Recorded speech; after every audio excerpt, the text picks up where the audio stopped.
सरकारला एवढी घाई का? 2 आठवडे अधिवेशन घ्या अशी मागणी नाना पटोलेंनी केली आहे. तर आचारसंहितेमुळे अधिवेशन काळाला मर्यादा आहे. पटोलेंच्या काळामध्ये मुंबईतही 3 ते 4 दिवस अधिवेशन चाललं होतं असं उत्तर फडणवीसांनी दिलं. आता महायुती हाच ब्रँड असं म्हणत उदय सामंतांनी उद्धव ठाकरेंना टोला लगावलाय. आम्ही 232 आमदार आहोत, त्यामुळे कुठलाच ब्रँड शिल्लक नाहीये, उदय सामंतांनी हे वक्तव्य केलं. राज्य सरकारची आर्थिक पातळीवर ओढाताण होतीये, लवकरच गाडी रुळावर आणण्यासाठी अर्थ खातं प्रयत्नशील आहे असं म्हणत फडणवीसांनी त्यांच्या पाठोपाठ अजित पवारांनी सुद्धा ही कबूल दिलेली आहे.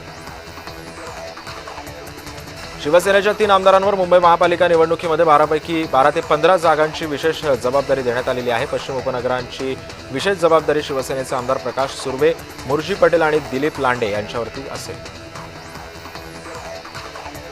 अभिनेते सयाजी शिंदे यांनी राज ठाकरेंची भेट घेतली आहे. तपोवनातील वृक्षतोडी विरोधात ही भेट घेण्यात आलेली आहे.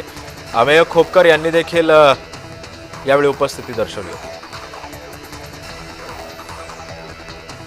आजपासून हिवाळी अधिवेशनाला सुरुवात होतीये, मात्र यंदा प्रथमच विधिमंडळाच्या हिवाळी अधिवेशनात दोन्ही सभागृहांचं कामकाज विरोधी पक्षनेत्यांशिवाय चालणार आहे. विधिमंडळाच्या कामकाज पत्रिकेमध्ये विरोधी पक्षनेता निवडी संदर्भामध्ये कुठलाच उल्लेख करण्यात आलेला नाहीये. शिवसेनेच्या सर्व आमदारांची उपमुख्यमंत्री एकनाथ शिंदे बैठक घेणार आहेत. बैठकीमध्ये हिवाळी अधिवेशन, महायुतीतला समन्वय आणि मुंबई महानगरपालिका निवडणूक या दोन्ही मुद्द्यांवरती चर्चा होणार असल्याचं समजतंय.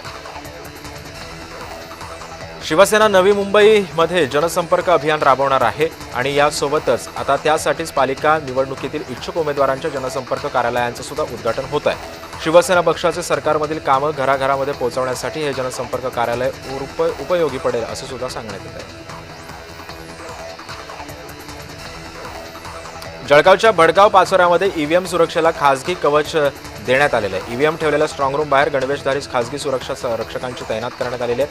आमदार किशोर पाटील यांनीच ईव्हीएम स्ट्रॉंग रूम बाहेर खासगी सुरक्षा रक्षक नेमल्यानं राजकीय चर्चांना उधाण आलेलं आहे. मुंबई महानगरपालिका निवडणुकीमध्ये जागा वाटपाचा तिढा भाजप शिवसेना सामोपचारानं सोडवणार आहे. यासाठी दोन्ही पक्षातील नेत्यांची एक समन्वय समिती बनवली असल्याची माहिती सूत्रांनी दिली आहे.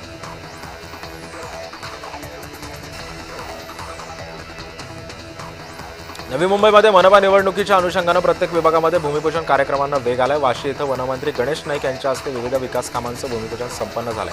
निवडणूक घोषित होण्याआधीच प्रभागातील जनतेला आकर्षित करण्याचा प्रयत्न भाजपकडून करण्यात येतोय.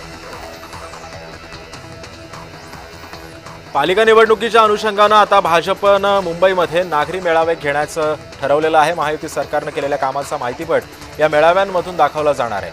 आगामी 15 दिवसामध्ये हे मेळावे आयोजित केले जाणार असल्याची माहिती मिळते. छत्रपती संभाजीनगरचे पालकमंत्री संजय शिरसाट आणि राजेंद्र जंजाळ यांच्यातील वाद आता टोकाला पोहोचला. जंजाळ हे भाजपमध्ये जाणार असल्याच्या देखील चर्चा आहेत. अशात आता या वादावर थेट नागपुरात तोडगा निघणार आहे. उपमुख्यमंत्री एकनाथ शिंदे हे तोडगा काढणार असल्याची माहिती मिळते. राज्य सरकारनं बाधित शेतकऱ्यांसाठी मोठा निर्णय घेतला. अतिवृष्टी आणि महापुरामुळे नुकसान झालेल्या शेतकऱ्यांना 663 कोटी रुपयांच्या तर दुसऱ्या टप्प्यातील मदत वितरणाला मंजुरी देण्यात आली आहे.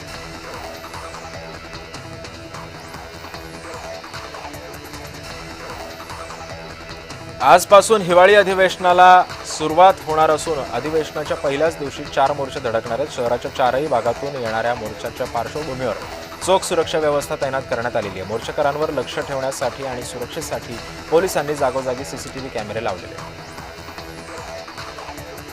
पार्थ पवार जमीन व्यवहार प्रकरणामध्ये दिग्विजय पाटलांची चौकशी होणार आहे. दिग्विजय पाटील अमेडिया कंपनीमध्ये पार्थ पवारांचा व्यावसायिक भागीदार आहे. मुंडवा जमीन प्रकरणामध्ये दिग्विजय पाटीलवर गुन्हा दाखल करण्यात आलेला आहे. अंबादास दानवे यांचा वाढदिवस ठाकरे गटाकडून मोठ्या उत्साहात साजरा करण्यात आलेला आहे. ठाकरे गटाचे पदाधिकारी आणि नेते मोठ्या संख्येनं यावेळी उपस्थित होते. बीडमध्ये निकालाआधीच धमक्यांचं सत्र झालंय. वाल्मिक कराड तुरुंगातून बाहेर येतोय. कराड बाहेर येईल तेव्हा दीपक देशमुख त्याच्या रडारवर असेल अशी धमकी बाजीराव धर्माधिकारी यांनी कार्यकर्त्यांना दिली.